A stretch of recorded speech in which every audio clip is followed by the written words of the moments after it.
आप जब भी बाबा के दर्शन के लिए केदारनाथ जाते हैं, और जाहिर सी बात है जाते होंगे तो पैसे भी चढ़ाते होंगे, और जब आप अपनी श्रद्धा से जो भी पैसे चढ़ाते हैं उसके बाद तो यही सोचते हैं ना कि जो पैसा आपने अपनी श्रद्धा से भगवान को अर्पित किया है वो मंदिर की सेवा में लगेगा, जो श्रद्धालु हैं उनको सुविधा मिलेगी, उनका दर्शन करने में आसानी होगी, मंदिर प्रांगण को सुंदर बनाया जाएगा। लेकिन इन सब के बीच ऐसा खुलासा हुआ है जिसने तहलका मचा कर रख दिया है। आरटीआई की एक रिपोर्ट के जरिए यह पता चला है कि जो भी रुपए आप चढ़ाते हैं उसे वीआईपी मेहमानों के लिए इस्तेमाल किया जाता है। वीआईपीज के लिए रहना, खाना, हेलीकॉप्टर सुविधा, इन सब के लिए ये रुपया इस्तेमाल होता है।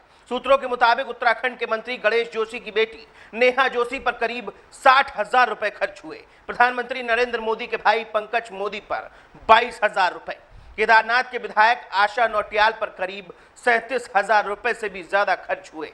उस लिस्ट में कई और बड़े वीआईपीओं के नाम हैं। अब सवाल ये नहीं है कि आपने पैसा वहां क्यों दिया या आपको नहीं देना चाहिए था। सवाल ये है कि मंदिर में जो पैसा आपने चढ़ाया, अपनी श्रद्धा से अर्पित किया, उस पर किसका हक है? उन आम श्रद्धालुओं का जो घंटों घंटों लाइन में खड़े होकर पता नहीं देश के किस किस कोने से बाबा केदार की एक झलक पाने के लिए बेताब रहते हैं, या उनके लिए जो भगवान के दर पर भी आकर ऐशो आराम चाहते हैं।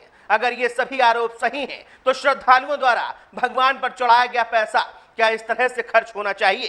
फिलहाल एक जांच कमेटी बनाई गई है और जांच की जा रही है। इस पूरे मामले का सच क्या है वो तो सबके सामने आ ही जाएगा। लेकिन अब सवाल यहाँ पर भरोसे का है, क्योंकि मंदिर में हम सिर्फ पैसे नहीं चढ़ाते बल्कि हम श्रद्धा चढ़ाते हैं। और जब आस्था पर सवाल उठे तो रकम 1 रुपए हो या फिर 1 करोड़, उससे कोई मतलब नहीं।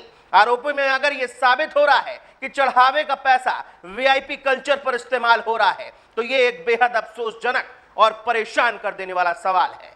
अब आप इस खबर से कितने सहमत हैं हमें कमेंट बॉक्स में कमेंट करके जरूर बताएं।